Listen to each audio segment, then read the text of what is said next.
السلام علیکم first year. آج ہم جو چیپٹر سٹارٹ کرنے جا رہے ہیں یہ آپ لوگوں کی کلاس کا آپ کی ایجوکیشن کی کتاب کا تیسرا چیپٹر ہے۔ عنوان اس کا ہے تعلیم کی بنیادیں۔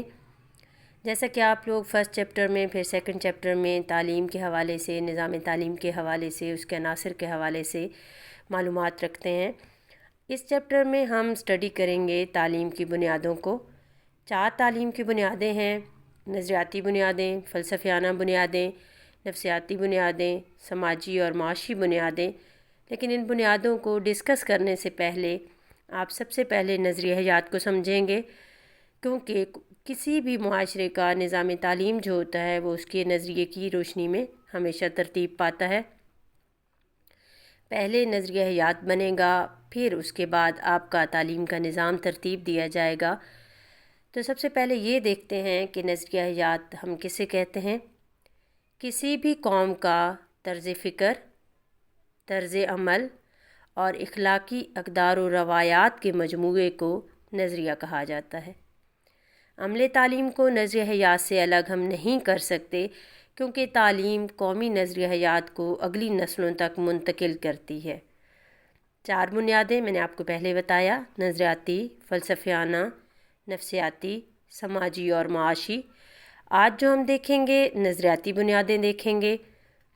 نظریاتی بنیادوں میں بیسیکلی ہم 3 سوالات کے جواب تلاش کرتے ہیں: کائنات کا خالق، کائنات میں انسان کا مقام، کائنات اور انسان کی تخلیق کا مقصد، یعنی یہ دونوں کیوں بنائے گئے، موت کے بعد دوبارہ کوئی زندگی اگر ہے تو وہ دینے والا کون ہے۔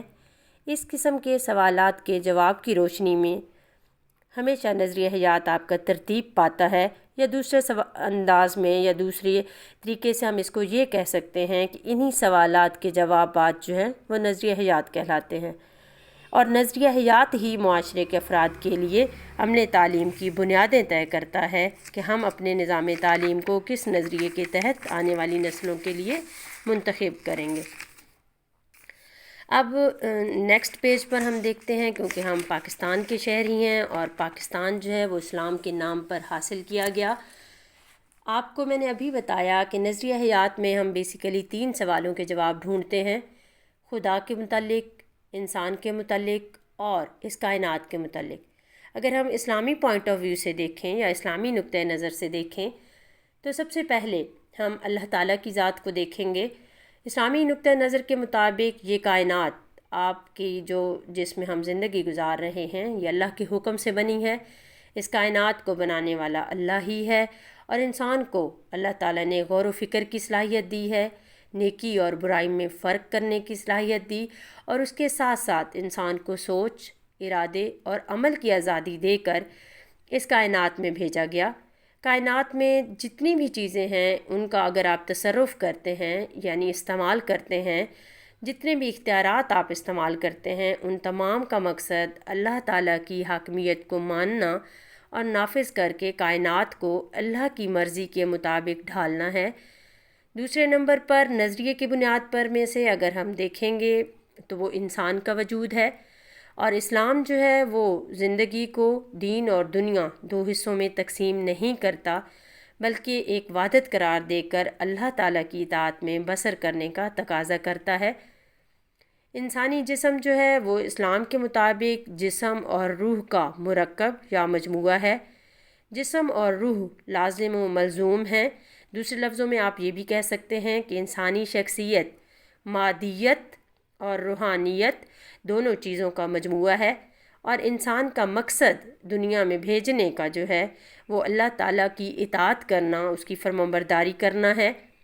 اللہ تعالیٰ سے رہنمائی جو ہے وہ انسان حاصل کرتا ہے، اور رہنمائی کا ذریعہ جو تمام انسانیت کے لیے رہا وہ انبیاء رہے۔ انبیاء کے ذریعے اللہ تعالیٰ نے وقتاً فوقتاً اپنے احکامات انسانوں تک منتقل کیے۔ موجودہ دور میں جو یہ ہدایت ہے وہ قرآن و سنت کی روشنی میں ہمارے پاس موجود ہے۔ انسان قیامت کے روز اللہ تعالیٰ کو جواب دہ ہے۔ یہ بنیادی آپ کا نظریہ حیات ہے۔ اسلامی نظریہ حیات ہم اس کو نام دیتے ہیں، جس کے مطابق اس کائنات کا خالق اللہ ہے۔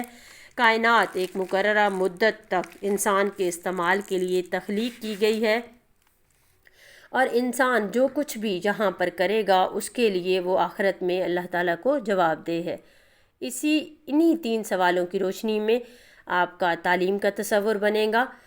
اسلامی نقطہ نظر سے تعلیم جو ہے وہ انسان کی سیرت کی تعمیر و تشکیل، یعنی انسان کے کردار کو اس طرح سے سنوارے کہ وہ اللہ تعالیٰ کا خلیفہ بننے کا اہل ہو سکے۔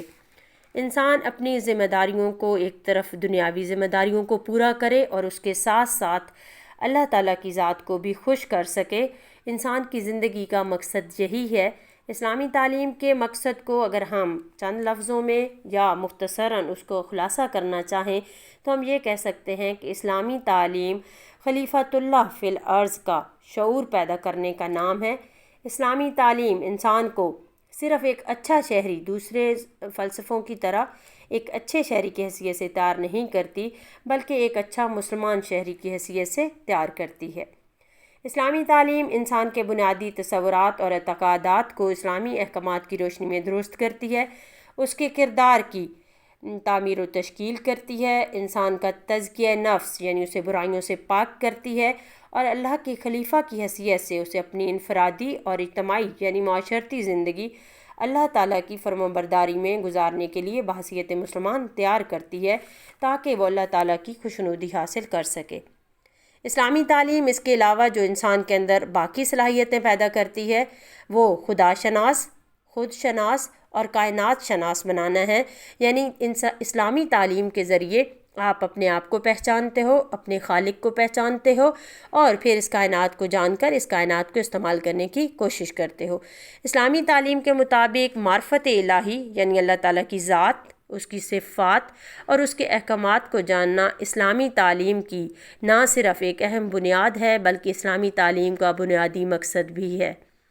اسی طرح انسان کے ذہن میں اللہ تعالیٰ کی بندگی کا تصور راسخ کرنا یعنی مضبوط کرنا، اور کائنات کے حقائق کو سمجھ کر اس کائنات میں اور اس میں موجودہ قوتوں پر اللہ کی رضا کے مطابق حکمرانی کی صلاحیت پیدا کرنا بھی اسلامی تعلیم کا اہم ترین مقصد ہوگا۔